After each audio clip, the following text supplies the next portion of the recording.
오늘 우리에게 주시는 하나님의 말씀 보도록 하겠습니다. 신약 성경 누가복음 19장 28절로 48절까지의 말씀입니다. 제가 가지고 있는 신약 성경 129면부터 있는 누가복음 19장 28절로 48절까지의 말씀, 저와 여러분들 같이 함께 하나님의 말씀 읽도록 하겠습니다. 예수께서 이 말씀을 하시고 예루살렘을 향하여 앞서서 가시더라.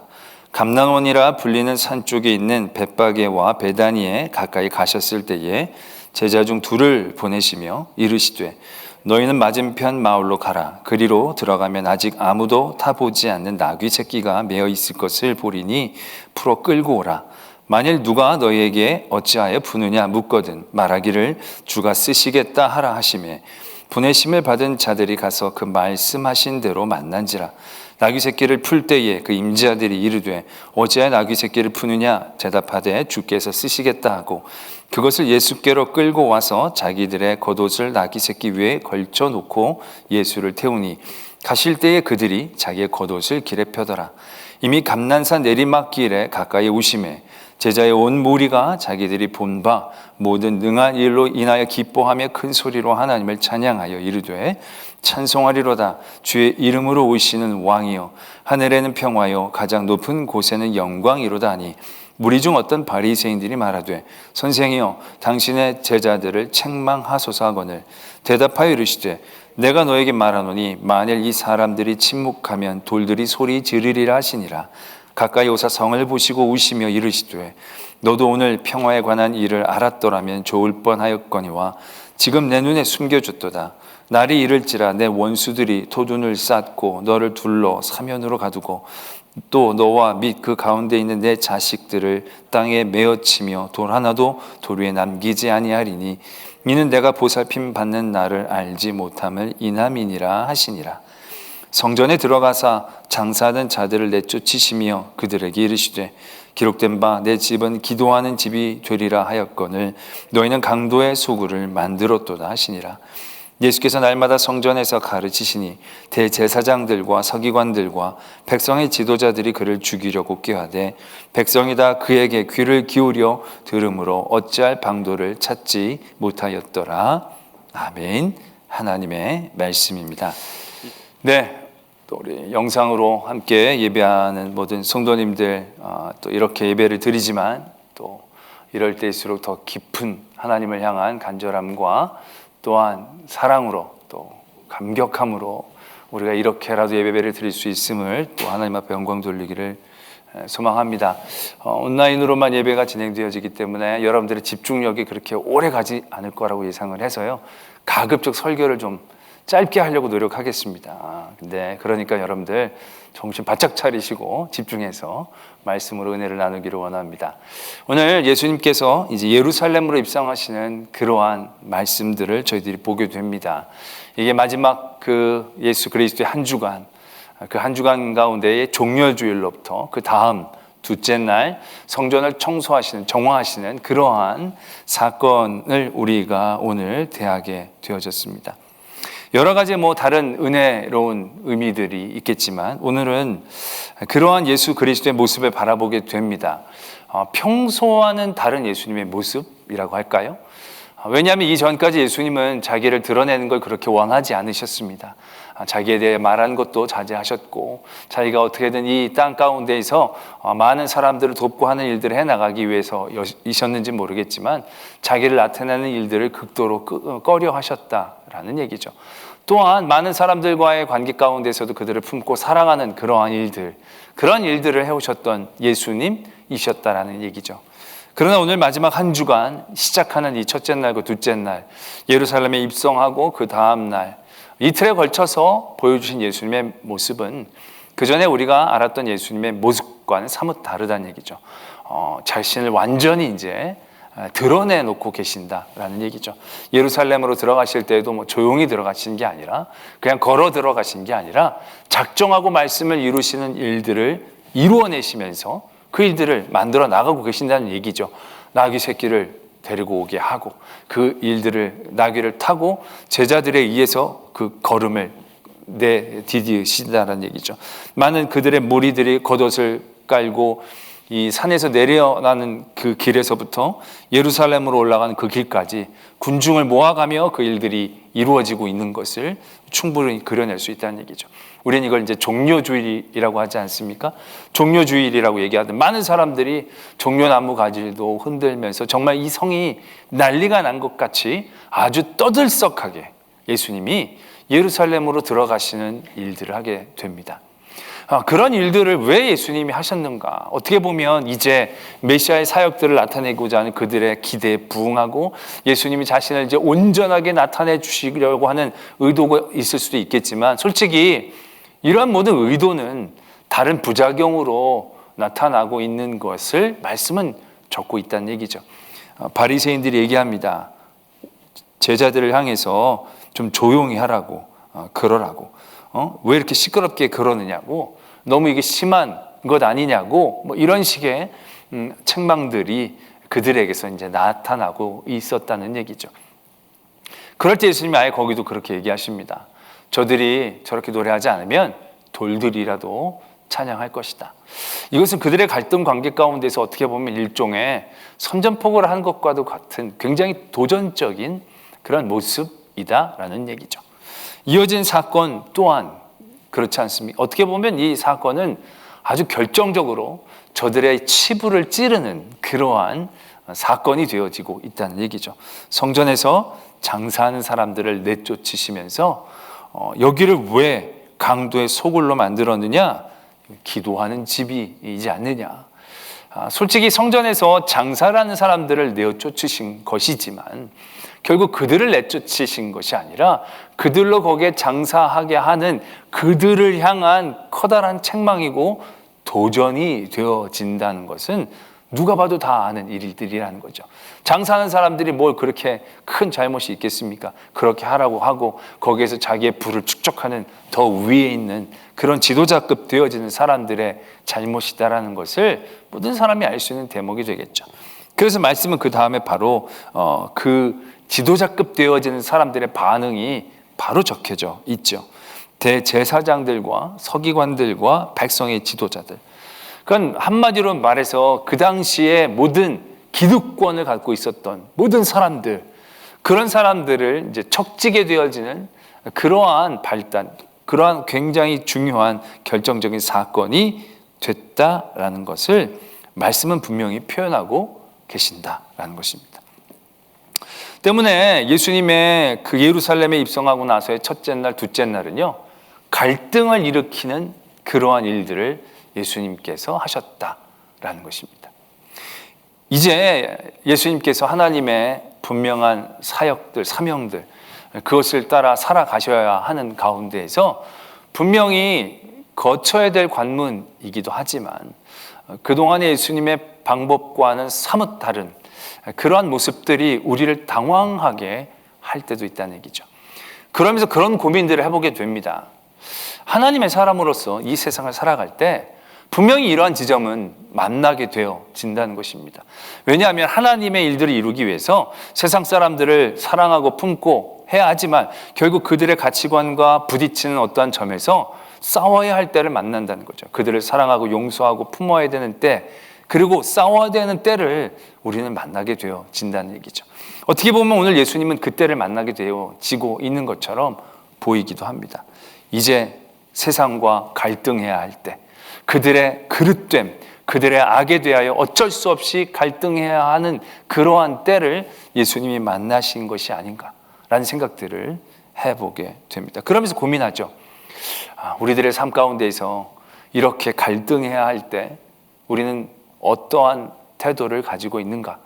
과연 갈등해야 할 때 갈등하지 않고 그들과 타협하며 우리는 좋게 지내려고 하는 그런 모습을 가지고 있는 것은 아닌지, 정말로 싸워야 될 땐 싸우지 않고 사랑해야 될 때 우리는 엉뚱하게 싸우고 있는 것은 아닌지, 그러한 때에 대한 고민들을 해보게 됩니다.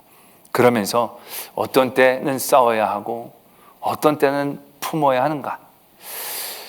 예수님은 하나님의 사람이기 때문에 그 때를 분명히 알고 계셨던 분이시죠.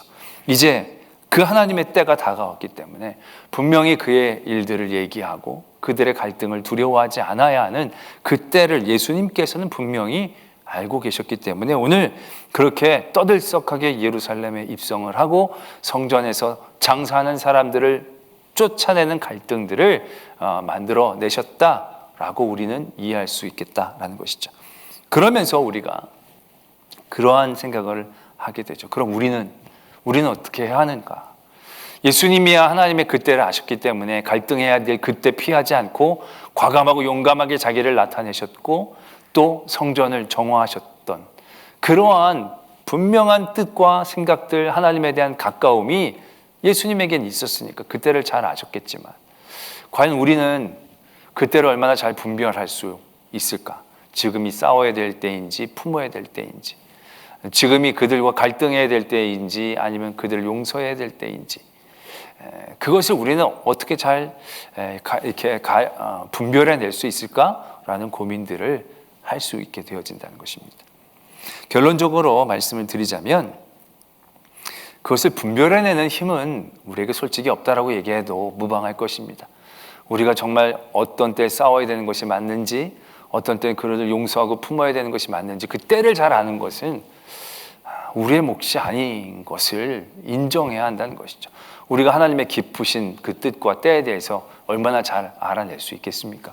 우리가 안다라고 얘기하지만 그 안다라는 것이 얼마나 많은 확률적인 그러한 맞춤이 있겠습니까? 오히려 우리는 그 때에 맞춰서 우리가 한다라는 그런 과신으로 인해서 더 큰 잘못과 우려와 교만 가운데 빠지게 될 것이 더 뻔하기 때문이라는 것이죠. 그렇다면 우리는 어떻게 해야 하는가? 오늘 예수님께서는 그 하나님의 때를 아시고 이렇게 갈등하셨다라고 우리는 생각할 수 있습니다. 그러나 예수님이 이러한 갈등 가운데에서 가지셨던 그 마음을 우리는 다시 한번 바라볼 수가 있다라는 얘기죠. 오늘 이 예수님께서 우리가 생각하기에 평소에 예수님과 다르게 행동하셨던 두 가지 사건 안에 한 가지의 말씀이 들어있는 것을 보게 됩니다.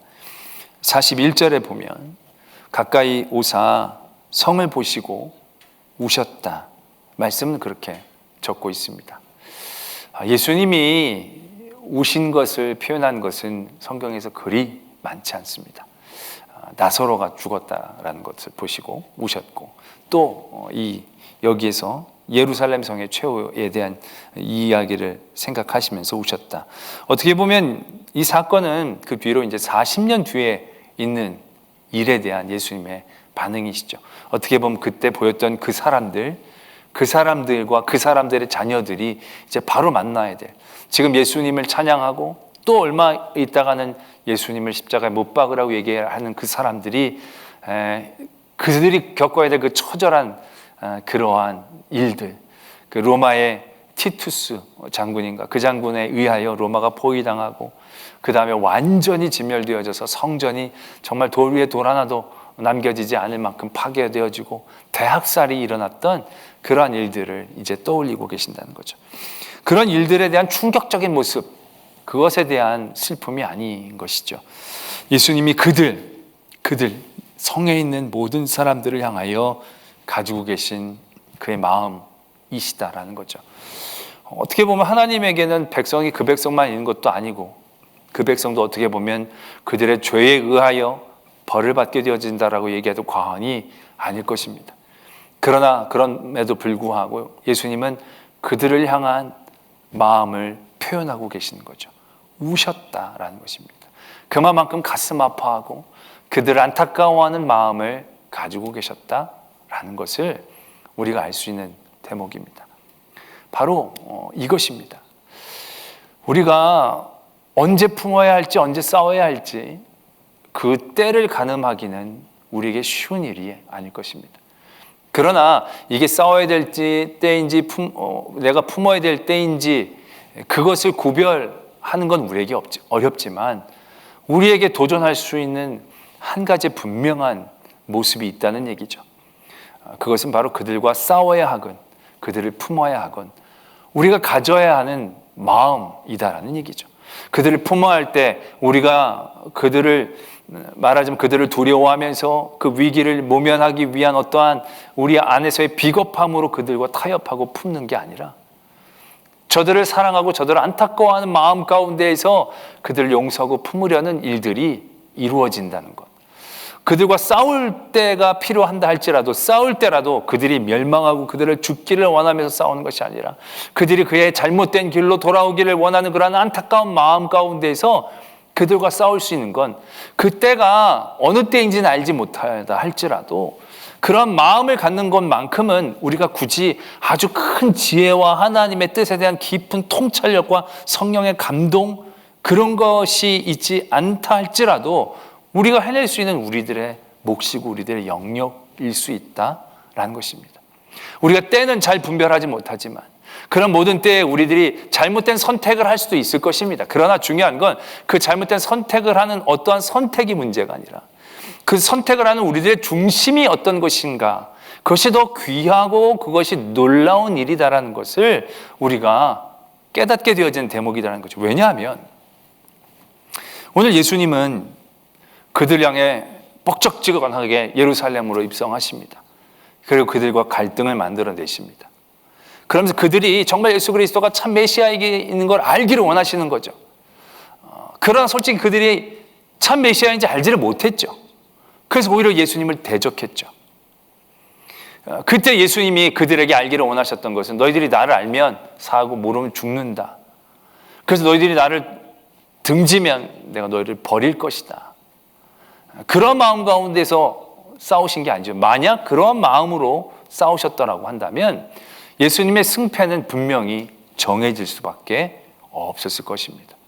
아마 그들이 참 메시아이면 그들이 받아들였다라고 한다면 그러면 예수님이 승리한 거고 그들이 예수님을 버렸다 그러면 예수님이 패배한 것이 되어지는 구조가 되어버리고 말았겠죠. 그러나 예수님이 저들을 정말로 사랑하는 마음 가운데서 그를 이제 다 내어놓으시고 그들에게 그러한 모습들로 갈등이 일어났다라고 할 때 결국 그 갈등으로 예수님이 그들에게 배반당하고 죽음을 당하셨다고 하지만 우리는 예수님의 이 예루살렘에 대한 입성을 패배라고 얘기하지 않는다라는 얘기죠. 예수님이 그들에게 배반을 당하고 그들에게 오히려 조롱을 당하고 십자가에 달려 돌아가셨지만 결국 그들을 향한 마음이 어떤 마음이 있었던 것에 따라서 예수님은 그 사건에서도 패배자가 되지 않았다는 것이죠. 성전을 정화했던 사건도 그렇습니다. 그들이 정말 이 하나님의 성전이 기도하는 집으로 회복되어지기를 원하셨고 그래서 그들을 장사하는 사람들을 쫓아내셨고 그들이 그래서 정말로 회개하고 그 집이 정말 하나님의 기도하는 집이라고 다시금 회개하고 돌아서 기도하게 되었다면 예수님이 승리하게 되어지신 거겠지만 정말로 그걸 정하려는 마음, 싸워서 이기려는 마음 가운데에서 하셨다라면 이건 명백한 예수님의 패배인 거죠. 왜냐하면 그때 쫓아낸 사람들이 제가 생각하기에는 틀림없이 오전에 예수님이 그들을 쫓아내셨으면 오후에 다시 상피고 장사했을 거예요. 그 다음에 또 장사했을 거예요. 그럼 예수님의 이러한 정화는 일시적인 쇼에 불과한 것이 되어버리고 만 거죠. 예수님은 패배자가 된 겁니다. 오히려 이 일들을 통하여 갈등만 부추기고 또 예수님이 어려운 지경에 처하게 되어지는 일들이 되어지는 거겠죠. 또 이것이 그들을 갈등하고 그들을 자극시켜서 예수님을 죽이게 만들어서 사역을 일으키려는 그러한 마음들 가운데서 그들을 이용한 것이 되어진다라고 한다면 예수님의 죽음은 결국 그들에게 보혈의 피가 되지 못했을 것입니다. 그러나 예수님이 이러한 성전을 정화하는 마음의 중심에 갖고 있었던 것은 하나님이 집을 주신 그 은혜를 제대로 누리지 못하고 있는 그들을 향한 안타까움, 그들의 죄에 대한 분노, 그것 뛰어넘어 그들의 죄에 빠진 것에 대한 안타까움, 그리고 그들의 회복을 위한 그런 예수 그리스도의 사랑으로 넘치는 마음, 결국 그런 마음들로 이러한 일들이 되어졌다라는 것을 우리는 아셔야 한다라는 얘기죠. 단순히 예수님이 화가 나셔가지고 막 했던 이 화가 그들을 향한 분노, 그들을 향한 저주가 아니라 그들이 죄에 있는 것에 대한 안타까움, 그들이 돌아오기를 원하는 정말 뜨거운 그들을 향한 마음들이 있었기 때문에 결국 예수님의 이 성전 전환은 정화가 되지 못했죠. 그러나 예수님의 이 사건을 예수님이 패배한 거라고 이야기할 수 없는 일들이 되어졌다는 것. 우리가 그걸 기억해야 한다는 것이죠. 우리가 크게 이러한 사건들을 예수 그리스도의 십자가의 사건과 생각해 본다라고 하면 예수님의 이러한 분노, 예수님의 뜻을 관철, 예수님의 바라심이 이루어지는 사건이 되지는 못했습니다. 그렇게만 보면 예수님은 패배한 것이 되겠죠. 이 싸움, 이 갈등에서. 그러나 어떻습니까? 예수님은 처음부터 지는 싸움을 하신 게 아닌 거죠. 예수님은 이래도 이기고 저래도 이기는 싸움을 하신 겁니다. 이래도 이긴 싸움이고 저래도 이긴 싸움이 되어질 수 있었던 이유는 무엇입니까? 그들과 싸운 게 아니라는 거죠. 그들을 대적하고 그들을 저주하고 그들을 멸망시키기 위한 싸움이 아니었다는 것입니다. 누구를 밟고 일어나는 것은 예수님이 원하시던 싸움이 아니었다는 것이죠. 모두를 구원하시기 위한 싸움. 그래서 그 모두를 위하여 자기를 내어놓으시는 싸움. 이겨도 이긴 거고 저도 이긴 게 되어진 싸움이 되어지신 것. 그것은 결국 그들을 향한 예수 그리스도의 마음, 그 마음이 있었기 때문이다라는 사실들을 우리가 깨닫게 되어진다라는 것이죠. 때문에 우리의 삶의 자리에서 우리의 싸움을 생각해 보아야 합니다. 우리가 정말로 악에 대하여 의분하고 갈등해야 될 때 있습니다. 그러나 우리가 그 갈등해야 될 그때도요, 우리의 마음의 중심은 분명해야 합니다. 그 중심을 잃으면요, 우리는 이겨도 진 거고 저도 진짜 진 거가 되겠죠. 그런 일 가운데 우리의 마음은 분명히 잡혀 있어야 됩니다. 우리 마음은 늘 깨어 있어야 합니다. 그들을 정말로 예수 그리스도의 마음으로 사랑하는 마음 가운데에서 우리는 그들과 갈등할 때 갈등해야 하는 것이죠. 결국 그럴 때 우리는 지더라도 이기고 이길 때 진정한 하나님의 은혜를 누릴 수 있는 자리에 설 수 있다라는 것입니다. 지금도 우리가 하나님의 사람으로 이 땅을 살아가면서 세상의 모든 악과 부조리에 대하여 우리가 갈등의 직면에 있습니다. 요즘 우리가 대표적으로 갈등하고 있는 것은 이 동성애 문제인 것이죠. 동성애 문제에서 우리가 지금 어떻게 싸워야 되는가 굉장히 고민들을 기독교 측에서 많이 합니다. 어떤 분들은 굉장히 적극적으로 그 일들에 대해서 반대하고 그를 위해서 막 사명감을 갖고 싸우고, 어떤 분들은 그렇게까지 싸워야 하는가, 그렇게 하면 오히려 더 사회적인 비난을 갖고 있지 않는가, 그러한 가운데에서 얘기들을 하게 되어집니다. 어떻게 싸워야 되는가 중요한 일들이 되겠죠. 그러나 그런 모든 일들 가운데에서 우리가 잃지 말아야 되는 마음이 있습니다. 우리가 지금 동성애를 반대한다 라고 얘기해서 동성애를 막고 있을 경우에 우리가 그들을 미워하고 그들을 저주하는 마음 가운데서 그런 일들이 되어진다라고 한다면 더 큰 갈등이 아마 생기게 될 것입니다. 끊임없이 그 갈등들은 깊어지게 되겠죠. 또 우리가 그들을 포용한다라고 했을 때도 그 사회적인 타협으로 뭐 이렇게까지 싸울 필요가 있을까라는 마음으로 우리가 만약에 그렇게 나오게 된다라고 한다면 우리는 그 타협을 통하여 타락하게 되어버리고 말 것입니다. 어떻게 싸우느냐, 지금이 어떤 때이냐, 그것도 중요한 일이겠지만 그때를 우리가 잘 알 수 없게 우리가 잘할 수 있는 것 하나에 집중해야 한다는 것이죠. 그들과 갈등한다, 그들과 싸워야 한다라고 할 때에도 그들을 안타까워하며 그들을 향해 우는 눈물을 통하여 우리가 싸워야 하는 것이겠죠. 또 그들을 품어야 된다라고 얘기했을 때도 그들과 함께 동화되어 타락하는 것이 아니라 그들을 주님께로 돌아오기를 원하는 마음과 사랑에 넘치는 마음으로 그들을 포용하는 도전들이 우리들에게 그 초점들이 잃지 말아야 한다라는 것이죠. 결국 그러한 마음이 우리에게 있을 때에 저도 이기는 싸움이 되어지는 것이고 이길 때 진정한 하나님의 역사가 일어나게 되어질 것입니다. 그것뿐만이 아니라 우리들의 모든 삶의 자리에서 일어나는 많은 믿음의 사람으로 살아가면서 사회적인 일들 가운데 모든 관계 가운데서 일어나는 모든 갈등, 언제 싸워야 될지 언제 품어야 될지 잘 알 수가 없지만 우리가 설령 싸운다 할지라도 그들을 미워하면서 싸우지 말아야 합니다. 그들을 품는다 할지라도 그들을 두려워하면서 품어서는 안 됩니다. 그러면 우리는 애시당초 지는 싸움을 하는 것일 뿐입니다. 오늘 예수 그리스도의 모습을 다시 한번 바라봅니다. 어떻게 보면 지는 싸움 같은 싸움을 하고 계시죠. 그러나 결국 이 싸움이 이기는 싸움입니다. 왜냐하면 사랑이 승리하는 것이기 때문에 그렇다라는 것입니다. 오늘 예수님의 낯선 모습들을 통해서 우리가 당황할 수도 있지만 결국 그럼에도 불구하고 예수님의 낯설지 않은 중심을 다시 한번 발견할 수 있습니다. 그 성을 보시며 오시는 예수님의 그 마음을 우리가 품고 우리의 믿음을 세상에 담대히 알리고 또 이 세상의 불의에 대하여 적극적으로 갈등할 수 있는, 그래서 그리스도의 사랑으로 그들을 품고 그들을 돌이키고자 하는 예수 그리스도의 마음을 더욱더 닮아갈 수 있는 저와 여러분들이 되어지기를 도전합니다.